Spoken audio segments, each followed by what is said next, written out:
Les portes automatiques de l'hôpital Riverside Memorial s'ouvrirent dans un souffle glacé, repoussant les rafales d'une tempête historique qui paralysait déjà le Minnesota. Dans le hall désert, un silence s'installa aussitôt. Un énorme berger allemand venait de franchir le seuil, la fourrure hérissée de glace et maculée de sang, traînant dans sa gueule un sac noir et lourd qui raclait le sol. Il n'avait ni collier ni laisse, seulement un harnais militaire usé, auquel était fixée une étrange attache métallique. Les membres du personnel, d'abord figés, s'avancèrent prudemment. Les yeux du chien, d'un ambre intense et intelligent, se posèrent sur eux avec une expression désespérée, presque humaine, comme s'il tentait de leur transmettre un message vital. Quand le chef de la sécurité, Thomas Wheeler, tendit la main vers le sac, le chien émit un grondement bas et menaçant, un son si profond qu'il fit dresser les poils sur la nuque de tous les témoins. À chaque mouvement, le sac cliquetait comme si du métal s'entrechoquait à l'intérieur. Wheeler blêmit. « Ce n'est pas un chien ordinaire, souffla-t-il.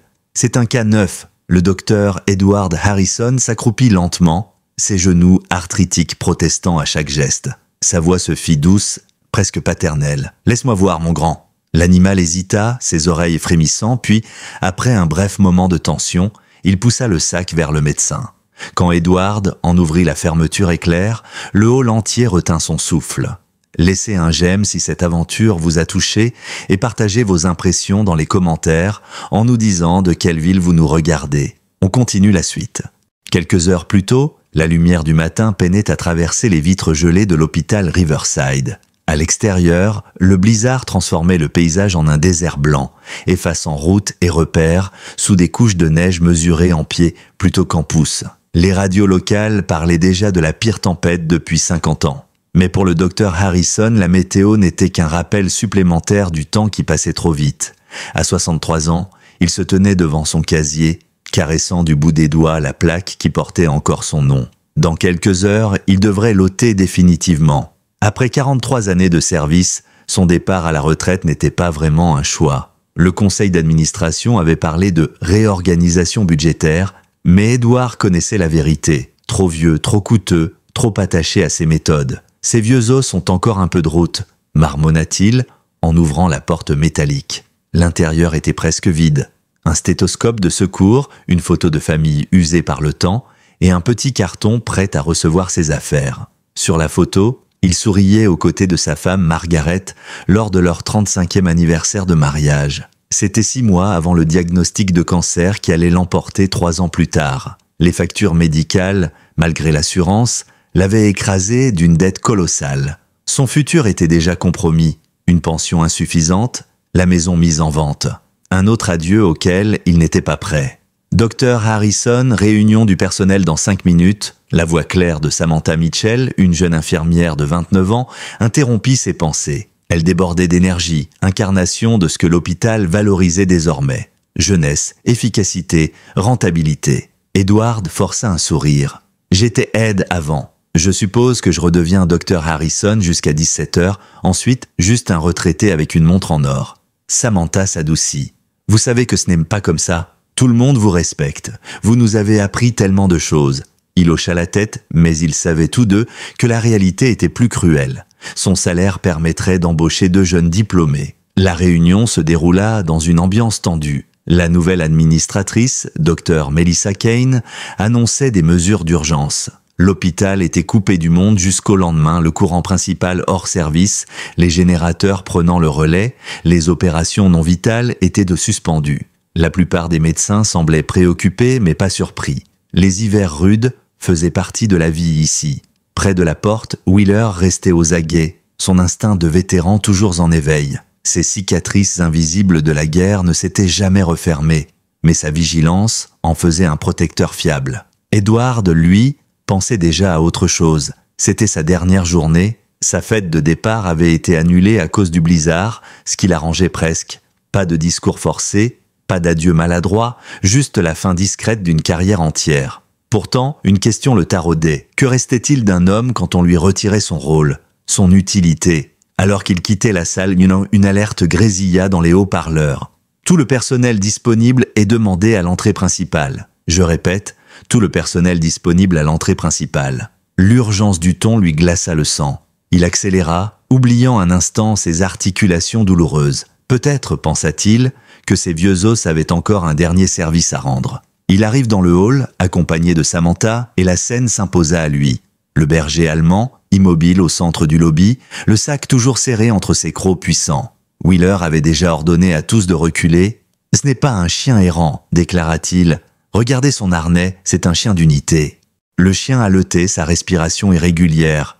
Ses pattes laissèrent des traces sanglantes sur le sol brillant. Pourtant, malgré son état, il protégeait farouchement le sac, ses yeux vifs balayant la pièce avec détermination. Edward avança, le regard fixé dans celui de l'animal. « Doucement, mon grand, dit-il, la voix basse et apaisante. Une connexion s'établit. Ses yeux exprimaient une urgence qu'il connaissait trop bien, la même qu'il avait vue dans ceux de ses patients traumatisés. Une demande de confiance, un cri muet pour de l'aide. « Laisse-moi essayer, dit-il à Wheeler qui tenait déjà son talkie-walkie, prêt à appeler la fourrière. « Docteur Harrison, le protocole ?» commença Melissa Kane en entrant à son tour. « Oubliez le protocole !» coupa Edward avec une fermeté qui surprit même sa propre voix. « Ce chien a traversé une tempête avec ce sac. Ce n'est pas pour rien. » Il s'agenouilla, ses articulations protestant et tendit lentement la main. Après une longue hésitation, le chien céda enfin. Il poussa le sac vers Edward, un gémissement plaintif s'échappant de sa gorge. Avec la précision d'un chirurgien, Edward ouvrit la fermeture. À l'intérieur, parfaitement rangée malgré les secousses, une boîte d'insuline encore scellée, une seringue stérile, une feuille de papier couverte de sang et griffonnée d'une carte grossière, et une photo montrant une jeune femme souriante avec une fillette aux boucles sombres. Mais surtout, un petit bracelet médical rose attira immédiatement son attention. Emma, gravé dessus, suivi des mots « diabète de type 1, dépendante à l'insuline ». Edward sentit son cœur se serrer. Il se tourna vers Samantha. « Vite, apporte un kit de glycémie et de l'insuline supplémentaire. » La carte dessinée à la hâte montrait un chemin à travers une zone boisée au nord de l'hôpital menant à une cabane isolée. En bas, un message griffonné « Emma a besoin d'insuline, enlevée. Officier blessé. Suivez Atlas, Atlas », répéta Edward à voix haute. Les oreilles du chien se redressèrent. Wheeler s'approcha, examinant le harnais. « Docteur, regardez. Une caméra ?» Fixée sur le côté, un petit dispositif clignotait encore faiblement. Ils connectèrent rapidement l'appareil à un moniteur du poste infirmier. Les images étaient tremblantes, mais suffisamment claires. Une voiture de police arrêtée sur une route enneigée, un officier inspectant un véhicule abandonné, des traces de sang sur le siège conducteur, puis des empreintes menant dans la forêt. L'officier appelait des renforts, mentionnant le nom d'Olivia Carter, propriétaire de la voiture, et signalant une lutte apparente. La caméra montra ensuite deux pistes distinctes, des empreintes d'adultes traînant un poids lourd, accompagnées de petites traces d'enfants. Puis, l'attaque, un assaillant surgissant de l'ombre, l'officier tombant, le sang éclaboussant la neige. Avant de perdre connaissance, sa voix ordonna d'une force désespérée. « Atlas, hôpital, aide !» La vidéo s'achevait sur le chien courant dans la tempête, sac entre les dents. Un silence stupéfait régna dans le hall. Edward murmura enfin « Je connais cet officier. C'est Richard Thornwell. Il a étudié la médecine ici, il y a 15 ans, avant de rejoindre la police. » Wheeler confirma par radio « Richard et son unité K9 venaient d'être signalés disparus. » Edward se redressa déterminé. « Samantha prépare un sac médical. Wheeler sort la motoneige d'urgence. Nous allons chercher cette petite. »« Vous êtes fou, Edward !» s'exclama la docteur Kane, le visage marqué d'inquiétude. « Vous partez à la retraite aujourd'hui. Laissez les équipes de secours gérer ça. » Mais Edward soutint son regard avec la fermeté d'un homme qui avait déjà pris des milliers de décisions de vie ou de mort. « Aucune équipe n'arrivera ici à temps. Pas avec cette tempête. Chaque minute compte pour cet enfant. J'ai encore 12 heures avant d'accrocher mon stéthoscope et je compte les utiliser. » Atlas, le chien, se plaça instinctivement à ses côtés, comme s'il validait cette résolution silencieuse. Edward esquissa un sourire amer. « Qu'est-ce qu'ils vont faire? Me renvoyer 2 fois ?» La docteur Kane, excédée, s'interposa devant la porte. « Je ne peux pas autoriser ça. Vous imaginez la responsabilité juridique ?» Edward attrapa une trousse médicale d'urgence sur le chariot voisin. « Alors ne l'autorisez pas. Considérez que je suis hors service dès maintenant. Juste un vieil homme avec une motoneige et beaucoup trop de caractère. » Samantha revint à ce moment-là avec un kit d'urgence pour diabétiques. Elle tendit la boîte à Edward sans hésiter. « Je viens avec vous », annonça-t-elle d'un ton qui ne laissait place à aucune contestation. Édouard fronça les sourcils. Samantha, c'est une tempête à moins 20 degrés. Ce n'est pas une salle d'hôpital, c'est une expédition à haut risque. Elle haussa les épaules, déjà en train d'enfiler sa veste thermique. Avec tout le respect que je vous dois, vous avez 63 ans et 2 genoux en miettes. Si quelque chose tourne mal, vous aurez besoin de quelqu'un de rapide et endurant. Et puis, j'ai grandi dans le nord du Minnesota. Pour moi, ce n'est qu'un mardi de janvier. Wheeler revint avec les clés. 2 motoneiges prêtes. Radios inutilisables à cause de l'orage magnétique. Mais j'ai ajouté un téléphone satellite. Utilisez-le seulement en cas d'extrême urgence. Les batteries ne tiendront pas longtemps. Avant de quitter le hall, Atlas s'immobilisa soudain, oreilles dressées. Il poussa un aboiement sec, puis trotta vers l'aile des urgences. Edward et Samantha échangèrent un regard inquiet et le suivirent. Le chien les mena jusqu'à une salle de traumatologie où une équipe médicale s'affairait autour d'un homme en hypothermie sévère, le crâne entaillé. Un chauffeur de chasse-neige l'avait trouvé effondré à un demi-kilomètre de l'hôpital. Edward sentit son sang se glacer. C'est Richard Thornwell. Atlas poussa un gémissement, posant son museau contre la main inerte de son maître. Le médecin de garde secoua la tête. Pression artérielle à 9/6.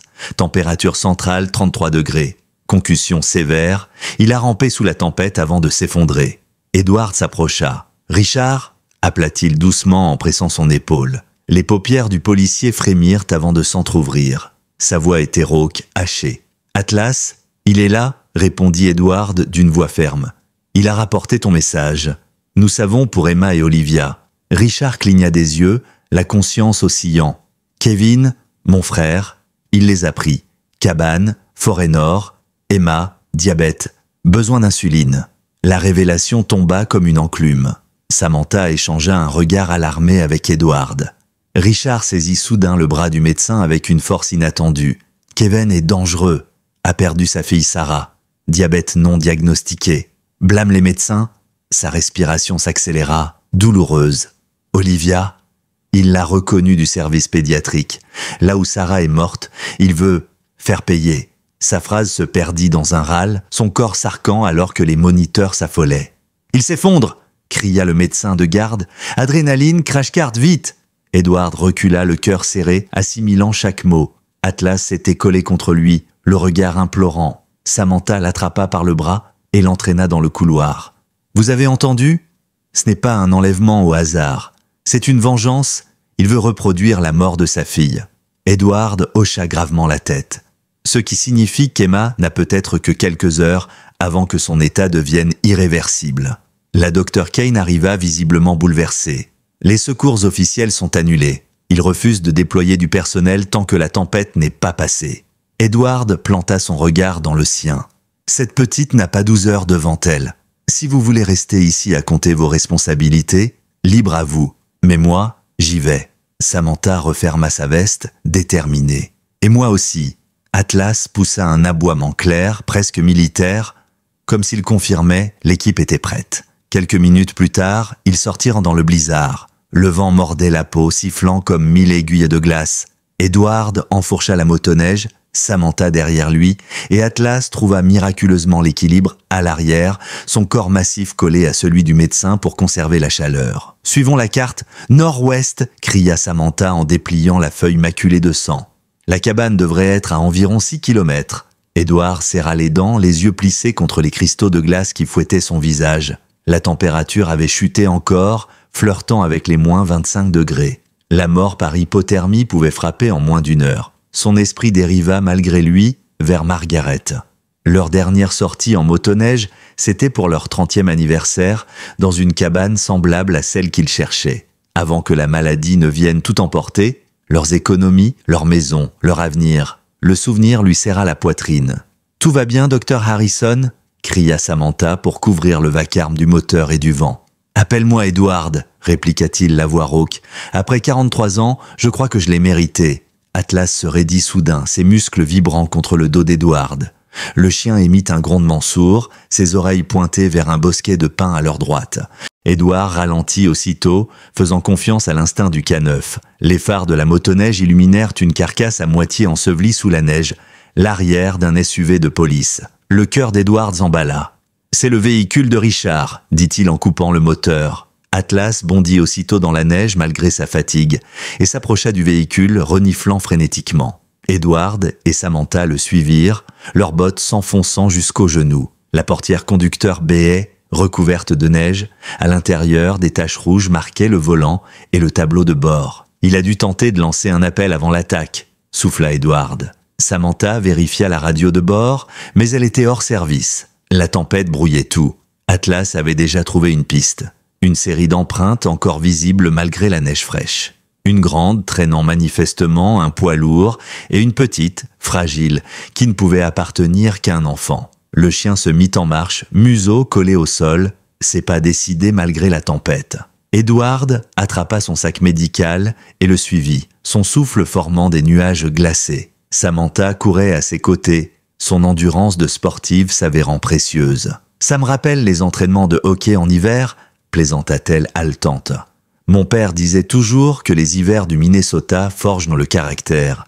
Il n'a jamais précisé qu'il pouvait aussi te tuer. » Edward eut un sourire sombre. « Mon père disait « Dieu aide ceux qui s'aident eux-mêmes, mais même lui ne peut rien pour l'idiot qui sort en pleine tempête. » « Et ça fait de nous quoi ?» demanda-t-elle en reprenant son souffle. « Héros ou idiots ?» Edward haussa les épaules, ses poumons brûlants. « L'histoire décidera, généralement à titre posthume. » Atlas s'arrêta brusquement, la silhouette d'une cabane se dessinant à travers le rideau de neige, une faible lumière filtrée par une fenêtre. « On y est !» murmura Edward. Le vent hurlait autour d'eux tandis qu'ils se rapprochaient de la cabane. La silhouette de bois sombre semblait surgir des entrailles même de la tempête, ses murs battus par la neige comme s'ils avaient résisté à 1000 hivers déjà. Une faible lumière vacillait derrière une fenêtre obstruée de givre. Edward sentit son estomac se contracter. Là-dedans, une petite fille luttait peut-être déjà contre une hypoglycémie fatale. Atlas poussa un aboiement étouffé, la queue raide, ses muscles tendus comme un arc. Son instinct de K9 ne laissait aucun doute. C'était bien ici. Samantha posa une main gantée sur l'épaule d'Edward. « On doit être prudent. Si Kevin est armé… » Edward hocha la tête, mais sa mâchoire était crispée. « L'enfant passe avant tout. S'il faut improviser, on improvisera. » Ils contournèrent lentement la cabane, profitant de l'obscurité que leur offrait le blizzard. À travers les lames disjointes des volets, Edward aperçut un bref instant une silhouette, celle d'un homme voûté, arpentant la pièce, un fusil de chasse à la main. Dans un coin, attachée à une chaise, une femme aux cheveux sombres luttait contre ses liens. Son visage portait les marques d'une lutte, mais ses yeux flamboyaient de détermination. « Olivia » murmura Edward. Et juste à côté, recroquevillée sur un lit de fortune, une petite fille au teint cireux. Ses lèvres bleuies et sa respiration superficielle disaient tout ce qu'Edward avait besoin de savoir. Emma sombrait dans une crise hypoglycémique sévère. Il lui restait peut-être moins d'1 heure. Samantha inspira profondément. « On doit agir maintenant. » Edward observa Atlas. Le chien était figé, chaque muscle vibrant d'une énergie prête à exploser. Ses yeux exprimaient une clarté glaçante, il attendait l'ordre. « Tu peux faire diversion ?» chuchota Samantha. Edward réfléchit une seconde. Kevin était instable, désespéré et sans doute paranoïaque. Une diversion brutale risquait d'empirer la situation. Pourtant, attendre signifiait condamner l'enfant. Il posa sa main sur le harnais d'Atlas, chuchotant à son oreille, doucement. Pas d'attaque directe. Tu entres, tu fais du bruit, tu mènes son regard ailleurs, compris ? Atlas le fixa droit dans les yeux, puis poussa un souffle bref, comme une réponse. Edward et Samantha se placèrent chacun d'un côté de la porte. D'un signe, Edward lança l'opération. Atlas bondit contre la fenêtre, ses pattes griffant le bois, aboyant avec une férocité qui fit trembler la cabane entière. À l'intérieur, Kevin se retourna brusquement, arme levée. « Qu'est-ce que » hurla-t-il, ses yeux écarquillés en voyant la silhouette massive du chien. C'est l'instant qu'Edward choisit pour forcer la porte d'un coup d'épaule. Le bois craqua sous l'impact et ils surgirent dans la pièce comme une rafale. « Kevin, arrête !» cria Edward, levant les mains. « Je suis médecin, l'enfant est en danger de mort, elle a besoin d'insuline maintenant. » Le fusil se braqua aussitôt sur lui. Les yeux de Kevin, injectés de sang, trahissaient une folie mêlée de chagrin. « Vous les médecins, vous l'avez laissé mourir. Ma Sarah, vous avez dit que c'était une grippe. Vous l'avez tuée. Sarah avait du diabète non diagnostiqué, » répondit Edward calmement, ses mains toujours levées. « Pas la grippe, je sais ce que vous ressentez. J'ai perdu ma femme, mais tu punis la mauvaise personne, cette petite fille qui n'est pas responsable. » Kevin trembla, le canon du fusil oscillant entre Edward et l'enfant. Derrière lui, Olivia tenta d'attirer son attention. « Kevin, s'il te plaît, elle n'a que 9 ans, regarde-la. Elle va mourir si tu ne la laisses pas recevoir ses soins ?» Emma gémit faiblement, son corps convulsant légèrement. Edward sentit chaque fibre de son être hurler d'intervenir. Samantha s'était discrètement déplacée sur le côté, se rapprochant d'Olivia. Atlas, lui, restait accroupi, muscles tendus, attendant un signal.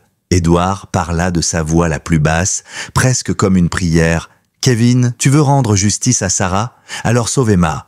Montre que tu es un père, pas un bourreau. » Pendant un bref instant, les yeux de Kevin se voilèrent, la douleur surpassant la rage. Mais en un éclair, la folie reprit le dessus. Il hurla. « Non, ils doivent comprendre, ils doivent payer comme moi j'ai payé. » Il leva l'arme. Atlas bondit. Le chien jaillit comme un projectile, frappant le fusil de toutes ses forces. Le coup partit, explosant un carreau de la fenêtre dans un vacarme assourdissant. Samantha se précipita pour plaquer Olivia à terre, tandis qu'Edward fonçait vers Emma. Il ouvrit la trousse médicale d'une main tremblante mais précise. « Hypoglycémie sévère », murmura-t-il, son cerveau opérant avec la froide efficacité de l'expérience. Il saisit le stylo d'insuline prêt à l'emploi, retira le capuchon et planta l'aiguille dans la cuisse d'Emma avec une détermination fébrile. La fillette gémit, ses yeux papillonnants. Edward posa sa main sur son front glacé. « Tiens bon, petite, respire, laisse ça agir. » Derrière lui, la lutte faisait rage. Kevin avait repoussé Atlas, frappant le chien avec la crosse de son fusil. Mais Atlas revenait encore et encore, ses crocs claquant à quelques centimètres de la gorge de l'homme. Chaque seconde gagnée était une victoire. Samantha avait libéré Olivia qui se jeta aussitôt aux côtés de sa fille, sanglotant. « Emma, bébé, reste avec nous !» Edward vérifia les signes vitaux. La respiration d'Emma se stabilisait lentement, ses lèvres reprenaient un peu de couleur, mais le danger n'était pas écarté. La dose devait être surveillée de près, et la fillette avait besoin d'un environnement médical. « On doit l'évacuer » dit-il fermement. « Tout de suite !» Mais Kevin, le visage ensanglanté par une morsure d'Atlas, se releva avec un cri guttural. Il brandit son arme, visant cette fois directement Edward. « Tu ne prendras personne d'autre !» hurla-t-il. Le temps sembla se figer, puis un bruit sec claqua derrière lui. La porte vola en éclats, et Wheeler entra, une arme de poing à la main. La porte vola en éclats dans un vacarme assourdissant, projetant des éclats de bois dans toute la pièce. Wheeler surgit, son arme de service fermement pointée sur Kevin, son visage marqué par une détermination glaciale. La neige s'engouffra derrière lui, tourbillonnant dans le halo des lampes à huile qui vacillaient sous le choc. « Lâche ton arme, Kevin !» rugit Wheeler. « Tout de suite !» Kevin, haletant, le visage ensanglanté, recula d'un pas, le fusil encore serré contre sa poitrine. Ses yeux fous passaient d'Edward à Emma, puis à Wheeler. « Vous ne comprenez pas.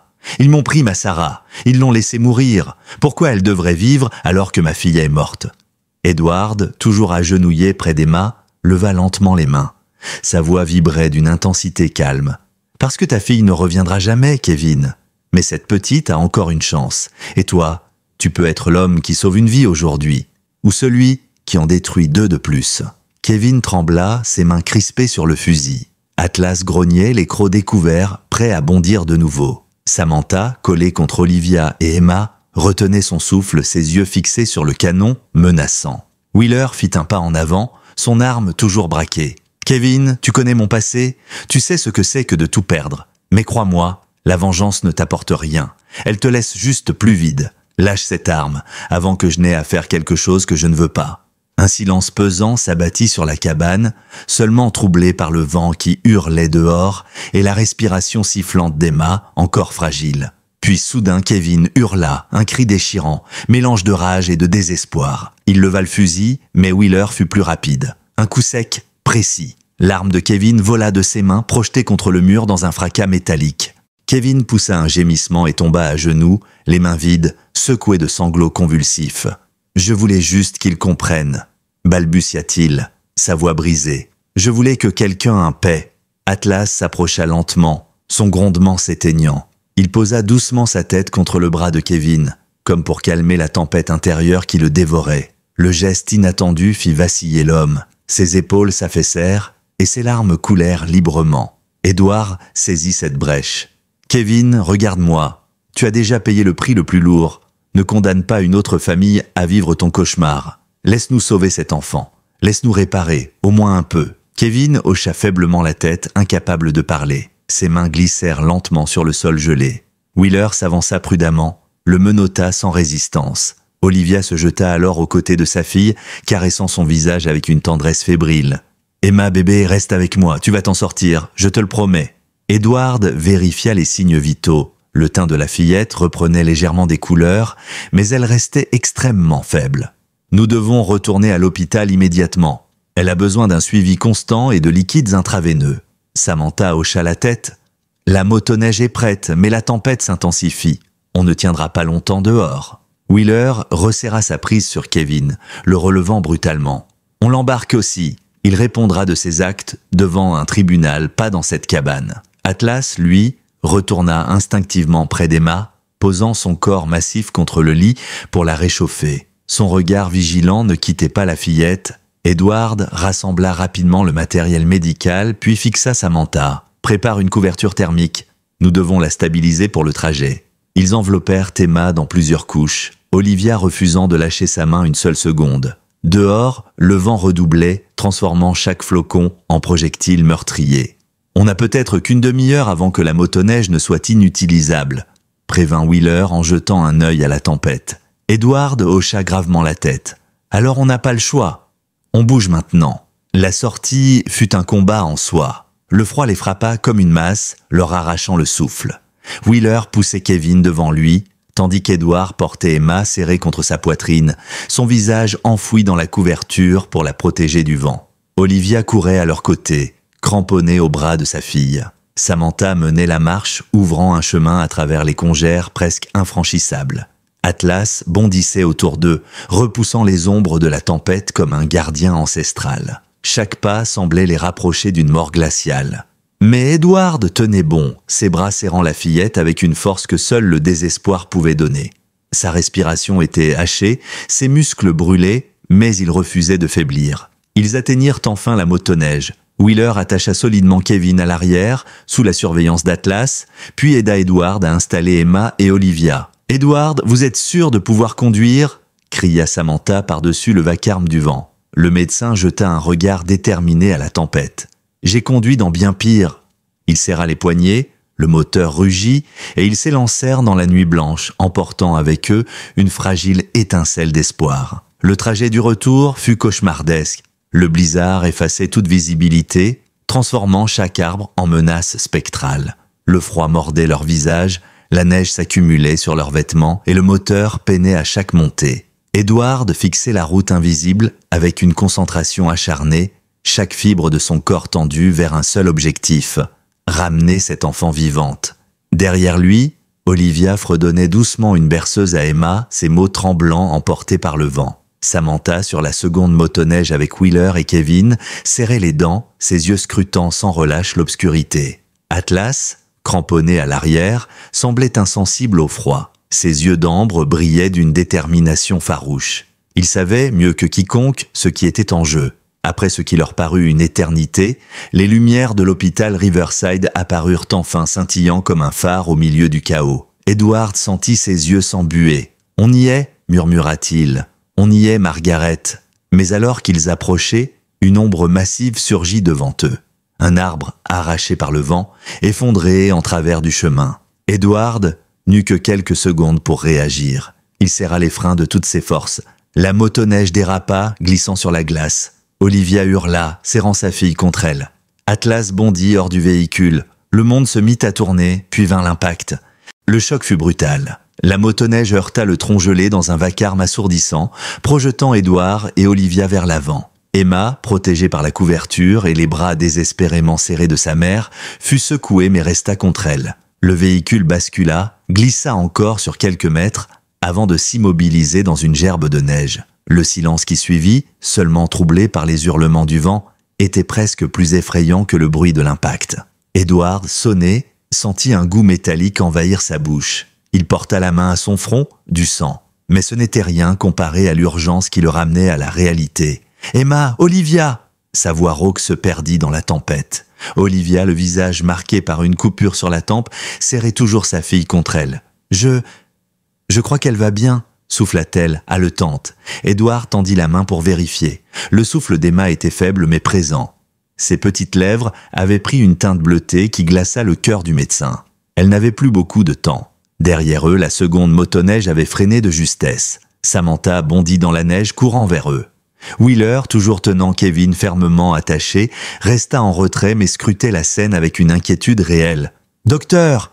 cria Samantha en arrivant. Elle s'agenouilla près d'Edward et d'Olivia. « Emma ?» Elle respire encore, mais de plus en plus faiblement, répondit Edward. Ses doigts tremblaient lorsqu'il chercha dans son sac médical. « Nous devons la réchauffer immédiatement et l'amener dans un environnement contrôlé. Si elle tombe en hypothermie, ses organes ne tiendront pas. » Atlas surgit soudain des ténèbres, couvert de neige, haletant mais indemne. Il vint se poster devant la fillette, son corps massif servant de rempart contre le vent. Il pressa son flanc chaud contre elle instinctivement. Le contact fit frissonner Emma, comme si son corps fragile reconnaissait la chaleur vitale que le chien lui offrait. « Bon chien !» murmura Edward, une gratitude sans borne dans la voix. « Bon chien !» Olivia caressa la tête d'Atlas, les larmes gelant sur ses joues. « Tu nous as encore sauvés. » Mais il n'y avait pas de temps à perdre. Samantha fit signe vers la route bloquée. « On ne peut pas déplacer le tronc dans cet état.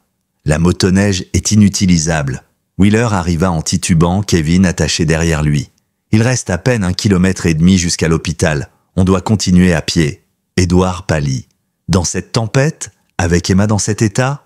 Pas de choix, » répondit Wheeler, ses yeux clairs fixés sur le médecin. « Soit on avance, soit elle n'atteint jamais les soins dont elle a besoin. » Un moment de silence pesa sur le groupe. Le vent arrachait des lambeaux de paroles, la neige fouettait leurs visages, mais une décision devait être prise. Edward serra Emma contre lui. « Alors on marche !»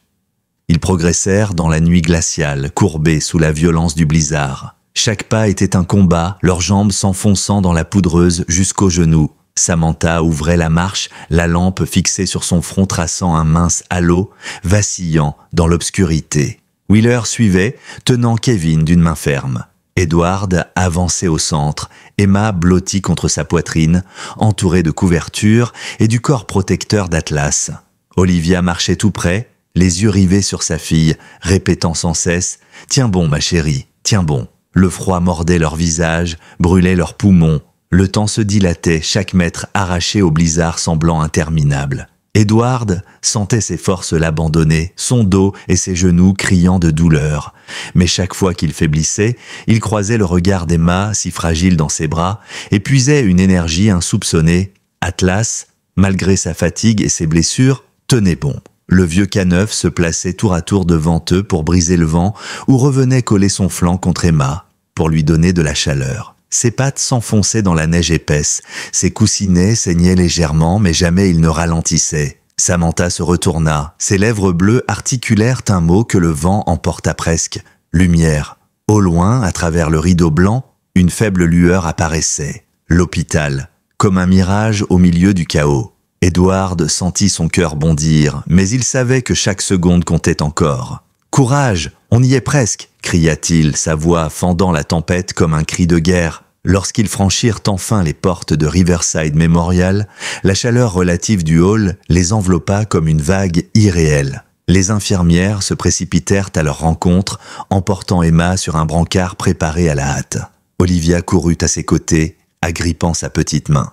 Edward s'effondra presque, ses jambes refusant de le porter plus longtemps. Samantha l'attrapa par le bras, le soutenant jusqu'à une chaise. Son regard brillant de larmes rencontra celui du médecin. « Vous l'avez fait ? Elle est en vie grâce à vous. » Mais Edward secoua la tête, le souffle court. « Pas grâce à moi, grâce à Atlas. » Le vieux chien entra à son tour, boitant, couvert de glace et de sang séché. À la vue du personnel hospitalier, certains patients dans la salle d'attente se levèrent, stupéfaits. L'animal s'avança dignement, puis s'assit, son regard d'ambre suivant le brancard qui emportait Emma vers la salle d'urgence. Wheeler poussa Kevin à l'intérieur, le remettant au policier venu en renfort. Les menottes claquèrent de nouveau sur ses poignets.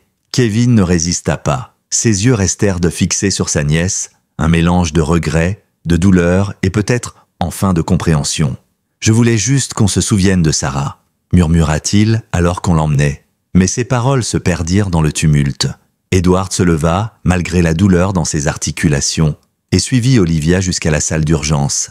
Emma était déjà entourée de médecins et d'infirmières, des machines bipant, des tubes et des perfusions se mettant en place. Le docteur Miller, responsable des soins intensifs pédiatriques, se tourna vers lui. « Ces taux sont critiques, mais avec l'insuline que vous avez administrée et maintenant les fluides, nous avons une chance. » Edward hocha la tête, ses yeux humides. « Faites tout ce qu'il faut. » Atlas s'allongea juste devant la porte de la salle, refusant de s'éloigner. Il resta là, immobile, ses yeux fixés sur l'intérieur comme s'il veillait une dernière mission à accomplir. Olivia s'effondra enfin sur une chaise, ses mains tremblant violemment. « Elle va s'en sortir ? Dites-moi qu'elle va s'en sortir. » Edward posa une main réconfortante sur son épaule. « Elle est entre de bonnes mains, et elle est plus forte que tu ne le crois. » Samantha, elle, alla chercher des couvertures et de l'eau chaude pour Edward et Atlas. Lorsqu'elle revint, elle s'agenouilla près du chien et murmura « Tu es un vrai héros, vieux soldat. » Atlas leva légèrement la tête et posa sa truffe dans sa main, ses yeux fatigués reflétant une douceur infinie. Les heures qui suivirent furent une attente interminable. Le vent continuait de hurler dehors, mais à l'intérieur de l'hôpital, tout gravitait autour d'une seule chambre, celle où Emma luttait pour sa vie. Edward resta là, assis, trop épuisé pour parler, trop déterminé pour partir. Olivia priait à voix basse. Wheeler remplissait des rapports, ses mains tremblant malgré ses airs de rock. Samantha s'affairait à aider le personnel, incapable de rester immobile. Puis enfin, à l'aube, le docteur Miller sortit, retirant son masque. Son visage fatigué se fendit d'un mince sourire. « Elle est stable !» Olivia poussa un cri étouffé et fondit en larmes. Edward sentit ses jambes fléchir, mais cette fois de soulagement. Wheeler soupira, un son rauque qui ressemblait presque à un sanglot retenu. Samantha éclata de rire nerveusement, ses larmes coulant librement. Et Atlas, le vieux chien, malgré ses blessures, remua la queue pour la première fois depuis des heures, son regard brillant comme s'il avait compris chaque mot. Mais l'histoire n'était pas terminée, car au moment même où Emma ouvrait les yeux, Edward découvrait quelque chose dans le sac noir qu'Atlas avait traîné jusqu'à l'hôpital. Quelque chose qu'il n'avait pas encore remarqué. Le hall s'était enfin apaisé. Les infirmières circulaient à pas mesurés, Wheeler discutait avec 2 officiers venus escorter Kevin, et Samantha tentait de convaincre Edward de se reposer quelques heures. Mais lui n'écoutait pas. Son regard restait fixé sur le sac noir qu'Atlas avait traîné à travers la tempête. Il avait cru en avoir vu tout le contenu, l'insuline, la seringue, la photo, la carte griffonnée, mais une intuition le tiraillait. Comme si quelque chose se cachait encore à l'intérieur. Quand il souleva de nouveau le sac, un bruit métallique retentit, plus sourd que celui des boîtes de médicaments. Edward fronça les sourcils, glissa sa main et sentit un objet froid, dur. Il le tire doucement. C'était une plaque d'identification militaire, rayée, usée par le temps, mais encore lisible. Sergent David Harrison, US Army. Le cœur d'Edward manqua un battement. Son frère, son cadet. Mort en Afghanistan 22 ans plus tôt. Ses doigts tremblèrent autour du métal. Une vague de souvenirs l'envahit. David riant dans la cour de leur enfance, son uniforme impeccable le jour de son départ, et enfin l'officier venu frapper à la porte avec une lettre pliée et des condoléances officielles. Edward n'avait jamais revu son corps, seulement un cercueil drapé du drapeau. « Edward ?» La voix douce de Samantha brisa le silence. Elle s'était approchée, inquiète de son expression. « Qu'est-ce que c'est ?» Il ne répondit pas tout de suite. Ses yeux fixaient Atlas, immobile, couché près de la porte de la chambre d'Emma. Le chien leva la tête, son regard d'ambre brillant d'une intensité presque humaine. Edward sentit un frisson parcourir son échine. Était-ce possible ? Il se tourna enfin vers Samantha, la voix tremblante. « Cette plaque appartenait à mon frère. Comment ce chien l'a-t-il eu ?» Samantha prit délicatement l'objet, l'examina. Peut-être qu'Atlas a servi avec son unité. Peut-être qu'il l'a récupéré sur le terrain. Mais Edward secoua la tête. Non, David n'était pas affecté à une unité K9. Du moins, c'est ce qu'on nous a dit. Ses yeux revinrent à Atlas, et soudain tout sembla s'éclairer. La discipline militaire du chien, sa loyauté farouche, sa manière d'agir presque comme un soldat, et ce lien étrange, immédiat, qu'il avait ressenti en croisant son regard. Edward s'agenouilla péniblement, posant la main sur le harnais d'Atlas. « Tu as connu mon frère, pas vrai ? Tu étais avec lui là-bas ?» Atlas baissa la tête comme s'il comprenait. Il poussa un souffle grave, puis posa sa patte sur le genou d'Edward. Le médecin sentit ses yeux s'embuer. Ce chien n'était pas seulement un héros du présent, il portait aussi un fragment de son passé. Pendant ce temps, dans la chambre d'Emma, Olivia lui tenait la main, murmurant des mots rassurants. La fillette, encore faible, ouvrit lentement les yeux. Ses pupilles cherchaient désespérément un repère, et ce fut le visage de sa mère qui s'imposa. « Maman » souffla-t-elle, sa voix à peine audible. Olivia fondit en larmes. « Oui, mon cœur, je suis là. Tu es en sécurité. » Emma esquissa un sourire fragile, puis ses yeux se tournèrent vers la porte où Atlas veillait toujours. « Le chien, il m'a protégée. » Olivia embrassa son front. « Oui, ma chérie. Atlas t'a sauvée ?» Le vieux chien remua faiblement la queue, ses yeux d'ambre brillant d'une douceur profonde. Plus tard dans la journée, alors que la tempête commençait enfin à s'apaiser, Wheeler rejoignit Edward dans une salle de repos. Il lui tendit un café fumant. « Tu devrais dormir un peu » dit-il. « Tu as failli laisser ta peau là-bas ?» Edward secoua la tête, fixant la plaque militaire posée sur la table. « Tu savais que mon frère était mort au combat ?» Wheeler acquiesça lentement. « Tout le monde le savait. Pourquoi ?» Edward fit tourner la plaque entre ses doigts. « Ce chien l'avait sur lui, et je n'arrête pas de me demander pourquoi. » Wheeler s'assit en face, ses yeux durs adoucis par une lueur de compréhension. Les chiens militaires sont souvent transférés de maître en maître, d'unité en unité. Peut-être que ton frère a eu un rôle dans l'entraînement d'Atlas. Ou peut-être qu'il lui a confié cette plaque, avant la fin. Edward resta silencieux, mais son cœur refusait d'accepter une simple coïncidence. Il sentait qu'il y avait plus. Quelque chose que personne ne leur avait jamais dit. Dans les jours qui suivirent, Emma se remit lentement. Sa glycémie fut stabilisée, son corps reprit des forces et ses sourires commencèrent à revenir. Olivia ne la quittait presque pas, mais chaque fois qu'elle s'absentait, Atlas prenait le relais, étendu près du lit comme une ombre protectrice. Le personnel de l'hôpital, d'abord hésitant, finit par accepter la présence du chien. Certains l'appelaient déjà le gardien. Les patients venaient discrètement lui caresser la tête, murmurant des remerciements. Atlas, stoïque, acceptait tout avec une dignité silencieuse. Pour Edward, chaque instant passé auprès de lui renforçait cette conviction étrange. Ce chien avait été lié à son frère d'une manière ou d'une autre. La plaque n'était pas un hasard. Elle était un message, un pont entre deux époques de sa vie. Un soir, alors que l'hôpital sombrait dans un calme rare, Edward s'assit près d'Atlas. « Je pars bientôt, tu sais. Ma retraite. 43 ans à courir derrière les vies des autres. Et toi, tu débarques dans ma dernière journée avec une mission qui me dépasse. » Atlas posa sa tête sur ses genoux, ses yeux levés vers lui, plein d'une confiance absolue. Edward soupira, caressant doucement son poil épais. Peut-être que ma carrière ne devait pas se terminer dans le silence d'un bureau vide. Peut-être que c'était ça, ma dernière mission. Toi, Emma, et mon frère. Le calme apparent de l'hôpital n'était qu'un fragile vernis. Edward le sentait comme une vibration sourde sous la surface des choses. Kevin avait été transféré en détention. Emma se rétablissait, Atlas semblait enfin pouvoir se reposer. Mais les mots de Kevin résonnaient encore dans sa mémoire. Ils doivent de comprendre. Il avait parlé de vengeance, de médecin responsable de la mort de sa fille Sarah. Pourtant, son discours avait laissé entendre qu'il n'agissait pas seul. Comme s'il existait un eux, une force plus vaste, tapie dans l'ombre. Edward savait que dans sa carrière, il avait vu des familles brisées chercher des coupables, mais quelque chose cette fois sonnait différemment. Kevin n'avait pas seulement cherché à faire payer l'hôpital, il avait ciblé Olivia Carter spécifiquement. Pourquoi elle ? 2 jours plus tard, Olivia s'assit face à Edward dans la cafétéria presque vide. Son visage portait encore les traces de fatigue, mais ses yeux retrouvaient un éclat. Emma dormait paisiblement, surveillée par Samantha. « Je ne sais pas comment vous remercier », dit Olivia en serrant une tasse brûlante entre ses mains. « Vous et Atlas, vous nous avez donné une seconde chance. » Edward esquissa un sourire fatigué. « Je n'ai fait que mon travail. Atlas, lui, a accompli bien plus que ce qu'on pouvait attendre d'un chien. » Olivia hocha la tête, songeuse. « Je n'arrête pas de penser à Kevin. Il n'était pas qu'un monstre. Il souffrait. Il avait perdu sa fille, et il voulait une cible pour sa douleur. Mais elle hésita baissant la voix.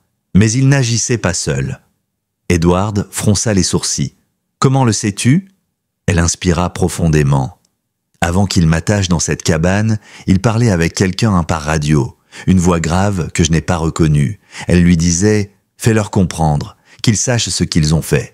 Puis il a coupé la transmission quand Atlas a attaqué. Un frisson parcourut Edward. Ce n'était donc pas une obsession isolée. Quelqu'un d'autre alimentait la colère de Kevin, dirigeait peut-être sa haine. « Tu n'as pas entendu de nom ?» demanda-t-il. « Non, mais il parlait de réseau. » Comme si d'autres parents, d'autres familles étaient impliqués, des gens qui avaient perdu leurs proches et qui accusaient les hôpitaux. Edward se laissa retomber contre sa chaise, le regard perdu, un réseau de colère et de douleur. Des gens convaincus que la médecine avait trahi leurs enfants. Plus tard, alors qu'il sortait de la cafétéria, Edward croisa Wheeler dans le couloir. L'ancien militaire, les traits marqués par le manque de sommeil, tenait un dossier sous le bras. « Tu sembles préoccupé ?» dit Wheeler. Edward lui raconta la conversation avec Olivia. Wheeler l'écouta sans broncher puis hocha la tête. « Ça correspond à ce que j'ai entendu. Les flics ont trouvé un carnet dans les affaires de Kevin. Dedans, des noms, des dates, des hôpitaux, des parents qui auraient perdu des enfants dans des circonstances, disons, mal expliquées. Certains dans cet état, d'autres plus loin. » Edward sentit un nœud se former dans son ventre. « Et tu crois que c'est organisé ?» Wheeler le fixe gravement. Ce n'est pas juste de la douleur, c'est devenu une croisade. Et si Kevin était prêt à enlever une enfant diabétique pour envoyer un message, imagine ce que d'autres pourraient tenter. Edward resta silencieux, ses pensées tourbillonnant. Il avait consacré sa vie à sauver des gens, et voilà qu'une partie de la population voyait les médecins comme des ennemis. Atlas, qui les suivait à distance, émit un grondement bas. Ses yeux fixaient le dossier que Wheeler tenait comme s'il reconnaissait l'odeur de quelque chose lié à son passé. Edward s'accroupit, caressant doucement le poil du chien. « Tu sais quelque chose, pas vrai ? Tu portes encore un secret ?» Atlas répondit par un regard intense, presque douloureux. Puis il se détourna et marcha vers la sortie, ses pas lourds résonnant dans le couloir. Cette nuit-là, Edward ne parvint pas à dormir. Il errait dans le service, passant régulièrement devant la chambre d'Emma, rassuré par le souffle régulier de la fillette. Mais son esprit revenait sans cesse à la plaque militaire trouvée dans le sac, au carnet découvert par la police, et à cette mystérieuse voix à la radio. Il finit par se retrouver dans le local des archives de l'hôpital, une pièce poussiéreuse où s'entassaient des boîtes de dossiers. Ses mains tremblaient alors qu'il fouillait les étagères. Sarah Thornwell, la fille de Kevin. Il devait comprendre ce qui s'était passé ce jour-là. Après une heure de recherche, il trouva enfin le dossier. Une admission d'urgence, il y a 2 ans. Fièvre, léthargie, signe d'infection. Diagnostic initial, grippe, pas de glycémie mesurée. L'enfant était rentré chez elle, elle avait fait un malaise dans la nuit.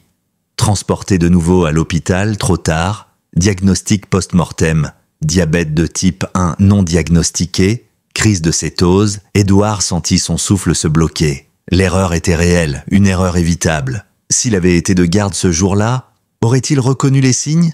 Il ferme les yeux, son cœur lourd, il comprenait enfin la douleur de Kevin. Même si sa violence était injustifiable, sa colère reposait sur une vérité brutale. Le système avait failli. Il reposa le dossier avec des mains tremblantes. « Combien d'autres ?» murmura-t-il dans le silence de la pièce. Au même moment, Atlas s'était éclipsé discrètement. Samantha, qui faisait sa ronde, remarqua son absence et alerta Edward. Ensemble, ils suivirent ses traces dans la neige, menant jusqu'à l'arrière du bâtiment. Là, dans l'ombre, Atlas gratta frénétiquement le sol gelé, comme s'il cherchait quelque chose enfoui depuis longtemps. Edward s'approcha, intrigué. Après quelques minutes, le chien mit au jour une petite boîte métallique couverte de rouille. Edward la ramassa et, avec difficulté, parvint à l'ouvrir. À l'intérieur, plusieurs objets enveloppés dans un tissu usé, une seconde plaque militaire, un insigne d'unité K9 et une photo jaunie montrant un groupe de soldats posant devant un hélicoptère. Parmi eux, Edward reconnut immédiatement son frère David. Et à ses côtés, un jeune berger allemand au regard d'ambre, Atlas. Edward sentit ses jambes fléchir. « Mon Dieu, tu étais son chien, tu étais avec David là-bas. » Samantha, bouche bée, posa une main sur son épaule. « Ça veut dire qu'Atlas a servi avec ton frère et qu'il a survécu. » Atlas posa sa tête contre le genou d'Edward comme pour confirmer silencieusement. Le médecin éclata en sanglots, caressant le crâne du chien. « Tout ce temps, tu as veillé sur lui, et maintenant, tu veilles sur moi. » Mais au fond de lui, une autre certitude se formait. Si Atlas avait survécu, S'il avait gardé ses souvenirs, alors il était le témoin de quelque chose que l'armée n'avait jamais raconté. Quelque chose qui liait la mort de son frère, les erreurs médicales et peut-être ce réseau qui se formait dans l'ombre. Edward leva les yeux vers la tempête qui s'apaisait. Cette histoire n'est pas terminée. Le matin suivant, le ciel avait enfin cessé de cracher sa fureur. Le blizzard laissait derrière lui un paysage figé, sculpté par la glace et le silence. L'hôpital Riverside, isolé au cœur de cette mer blanche, ressemblait à une forteresse en sursis. Edward, les yeux rougis par une nuit presque sans sommeil, s'était isolé dans son bureau. Devant lui, les 2 plaques militaires reposaient côte à côte, celle de son frère David et celle qu'Atlas avait ramenée. La photo jaunie posée à côté le fixait comme un témoin muet. Chaque détail confirmait l'impensable.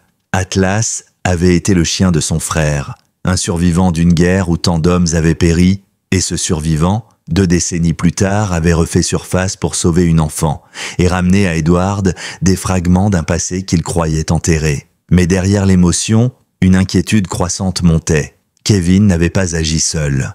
Olivia avait parlé d'une voix dans la radio. Wheeler avait trouvé un carnet rempli de noms. Et la vérité sur la mort de Sarah révélait un schéma plus large. Des familles nées brisées, cherchant justice là où elles voyaient seulement de la négligence et des erreurs médicales. Un réseau. Edward savait ce que cela signifiait. S'il s'organisait, il ne s'arrêterait pas à un seul hôpital. Dans la salle de repos, Wheeler faisait défiler le contenu du carnet de Kevin. Des dizaines de pages noircies d'écritures serrées. Nom d'enfant, date de décès, hôpitaux concernés. Certains cas portaient la mention « négligence », d'autres « diagnostic manqué ». Ce n'est pas une liste improvisée, dit Wheeler, la voix grave. C'est méthodique. Samantha, assise en face, croisa les bras. Tu crois que c'est une organisation? Wheeler hocha lentement la tête. Ou au moins un groupe structuré. Kevin n'était qu'un pion. Quelqu'un ou quelque chose l'a poussé à frapper maintenant. Edward entra, Atlas à ses côtés. Qui? Demanda-t-il simplement. Wheeler leva les yeux, son regard fatigué. C'est ce qu'on doit découvrir. Le soir même, alors qu'il tentait de digérer la situation, un appel arriva via le téléphone satellite de l'hôpital. La ligne grésillait, mais une voix grave, déformée, parvint à travers le brouillard statique. « Vous croyez avoir gagné, mais vous n'avez fait que retarder l'inévitable. Les hôpitaux doivent répondre de leurs crimes. Des enfants sont morts par votre faute. Nous rendrons justice. » Puis la ligne coupa net. Un silence pesant suivit. Samantha pâlit. « Ils savent, pour nous. Ils nous surveillent. » Wheeler serra les mâchoires. « Ce n'est pas juste un groupe de parents en colère. C'est un mouvement. Et ils se sentent investis d'une mission. » Edward posa une main sur le harnais d'Atlas. Le chien restait parfaitement immobile, ses yeux fixant le téléphone comme s'il comprenait la menace invisible qui pesait désormais sur eux. Le lendemain, Olivia rejoignit Edward dans le couloir. Emma, bien que faible, allait mieux. Elle commençait à rire de nouveau et chaque sourire de sa fille était un miracle arraché au cauchemar. « J'ai repensé à ce qu'a dit Kevin », murmura Olivia. « Et je crois savoir pourquoi ils m'ont ciblé. » Edward la fixa, surpris. Avant la mort de Sarah, j'étais l'infirmière qui l'a accueillie lors de sa première visite. C'est moi qui ai noté les symptômes, mais c'est un autre médecin qui a validé le diagnostic. Kevin l'ignorait peut-être, mais quelqu'un a dû lui dire que j'étais impliqué, que j'avais manqué quelque chose. Edward sentit un poids s'abattre sur lui. Ils t'ont transformé en symbole, comme si ta présence suffisait à incarner leurs échecs. Olivia hocha la tête, ses yeux brillants de peur. Et s'ils recommencent? Si d'autres hôpitaux, d'autres soignants deviennent des cibles? Edward posa une main rassurante sur son épaule. Alors on les arrêtera. Mais au fond de lui, il savait que cette promesse relevait davantage de l'espoir que de la certitude. Cette nuit-là, Edward fit un rêve étrange. Il se retrouvait sur une base militaire en plein désert, le soleil écrasant les tentes et les véhicules. Devant lui, son frère David riait, une main posée sur la tête d'un jeune berger allemand. « Il est spécial », disait David. « Lui, il n'abandonnera jamais. » Puis les images se brouillaient, des tirs, des explosions, le chaos. Edward courait mais n'arrivait jamais à rejoindre son frère. Et toujours, ce chien qui surgissait de la fumée, portant quelque chose dans sa gueule, une plaque métallique. Quand il se réveilla en sursaut, trempé de sueur, Atlas était là, couché près de son lit, le fixant avec ses yeux d'ambre, comme s'il confirmait que le rêve n'était pas seulement une illusion. Quelques jours plus tard, l'hôpital retrouva une apparente normalité. La tempête était passée, les routes dégagées, les patients revenaient, le personnel reprenait son rythme. Edward, officiellement à la retraite, aurait dû quitter son bureau. Mais il restait encore, incapable de partir, tant que tant de questions restaient sans réponse. Samantha le trouva un soir, devant la fenêtre de son ancien service. Vous savez que vous n'êtes plus obligé d'être ici, dit-elle doucement. Edward esquissa un sourire triste. J'ai consacré ma vie à cet endroit, et maintenant que je découvre qu'il y a des forces prêtes à l'attaquer, je ne peux pas partir comme si de rien n'était. Samantha posa une main sur son bras. Alors ne partez pas. Pas encore. Atlas, assis à leurs pieds, aboya doucement, comme pour sceller la décision. Mais alors qu'Edward se préparait à prolonger son séjour, un appel de Wheeler changea tout. Ils ont frappé ailleurs, dit-il d'une voix tendue.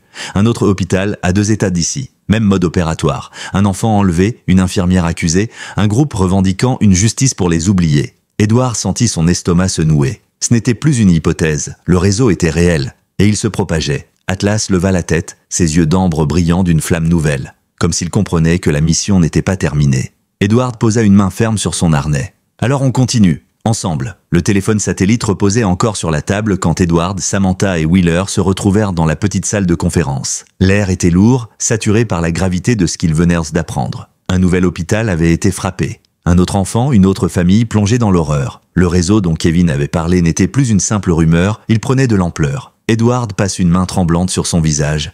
Ce n'est plus un cas isolé. Ce mouvement est réel, et il se répand comme une infection. Wheeler posa brutalement ses poings sur la table. Alors on doit l'arrêter avant qu'il ne devienne incontrôlable. Samantha croisa les bras, ses yeux brillants de détermination.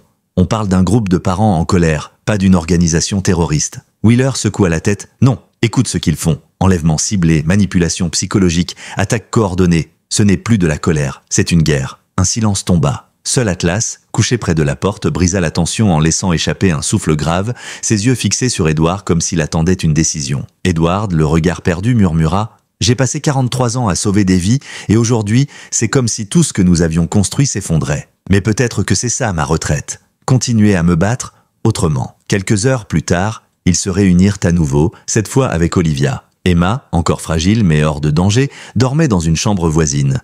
Olivia écouta en silence le récit des découvertes. Le carnet de Kevin, la voix mystérieuse à la radio, le nouvel enlèvement dans un autre état. Ses mains se crispèrent autour de la tasse qu'elle tenait. « Alors ce n'est pas terminé », dit-elle, sa voix brisée par la peur. « Non », répondit Edward calmement, « mais ça veut dire qu'on a une mission, une raison de ne pas reculer. » Olivia releva les yeux surprise. « Vous ? Mais vous partez à la retraite ? Vous avez déjà donné toute votre vie à ce métier. » Edward esquissa un sourire fatigué. « Justement, j'ai plus de liberté maintenant que je ne suis plus attaché à cet hôpital. Je peux aller là où on a besoin de moi et je ne suis pas seul. » Son regard se posa sur Samantha, sur Wheeler, puis sur Atlas. Le chien redressa la tête, ses yeux d'ambre reflétant la même résolution. La semaine suivante, Edward prit une décision irrévocable. Il ne quitterait pas la médecine. Pas vraiment. Mais il transformerait sa mission. Avec Wheeler, Samantha et Olivia, il commencerait à enquêter sur ce réseau, à comprendre comment il se formait, qui l'alimentait, et surtout, comment protéger les enfants et les familles vulnérables. Ils baptisèrent leur initiative Project Atlas, en hommage aux chiens qui avaient porté le poids du monde jusqu'à leur porte. Leur première action fut simple mais cruciale. Partager les informations avec les hôpitaux de la région, alerter les services de police, et surtout, créer une ligne de communication directe entre les familles et les soignants. La transparence, expliqua Edward, c'est la seule arme contre la peur et la colère. Samantha, prenant en main l'organisation, ajouta « Si on montre aux familles qu'on les écoute, qu'on apprend de nos erreurs, alors ce réseau perdra de sa force. » Wheeler, lui, restait sceptique. Ce n'est pas seulement une bataille d'idées. Ces gens sont prêts à employer la violence. Il faudra être prêt à répondre. Atlas, assis dignement, aboya une fois, comme pour rappeler qu'il serait toujours en première ligne. Un soir, alors que l'hôpital retrouvait enfin un semblant de routine, Edward s'assit auprès d'Emma, qui jouait doucement avec une peluche. « Merci, docteur », dit-elle timidement. Edward sourit, la gorge serrée. « Tu n'as pas à me remercier. C'est Atlas qui t'a sauvé. » La fillette se tourna vers le chien qui s'était installé à côté du lit. Elle enfouit son visage dans sa fourrure et pour la première fois depuis longtemps, Atlas remua la queue avec un éclat joyeux. Olivia, les larmes aux yeux, murmura « Je crois qu'il a trouvé sa nouvelle mission. » Edward acquiesça doucement. Et moi aussi. Les mois passèrent. Le réseau, baptisé par la presse « Les Veilleurs de Sarah », continua de frapper sporadiquement. Mais à chaque fois, le Project Atlas se tenait en embuscade. Prévenir, intervenir, sauver. Atlas, malgré son âge, demeurait infatigable. Chaque mission semblait lui rendre un fragment de sa jeunesse. Les gens commençaient à parler de lui comme d'une légende vivante. Le chien soldat devenu gardien d'enfants. Edward, lui, retrouvait une énergie qu'il croyait perdue. Son corps restait marqué par l'âge, ses douleurs ne disparaissaient pas, mais sa flamme intérieure brillait plus fort que jamais. Chaque vie sauvée était une victoire contre le désespoir. Un soir d'été, assis sur le perron d'une petite maison qu'ils avaient transformée en quartier général improvisé, Edward regarda le soleil se coucher. À ses côtés, Atlas reposait la tête sur ses genoux. « Tu sais, mon frère, t'avais raison », murmura Edward en caressant son poil. « Tu n'abandonnes jamais. Et grâce à toi, moi non plus. » Atlas leva les yeux, ses prunelles d'ambre brillant comme deux braises, le temps semblait suspendu. Et pour la première fois depuis longtemps, Edward se sentit en paix. Non pas parce que la bataille était terminée, mais parce qu'il savait qu'il n'était plus seul pour la mener. Dans un monde marqué par la peur et la colère, un vieux médecin, une jeune infirmière, un vétéran brisé, une mère courageuse et un chien soldat portaient désormais un même flambeau. Leur mission n'était pas seulement de sauver des vies. Elle était de rappeler à chacun que même dans la tempête la plus noire, il existe toujours une lueur d'espoir. Et cette lueur, parfois, a des yeux d'ambre.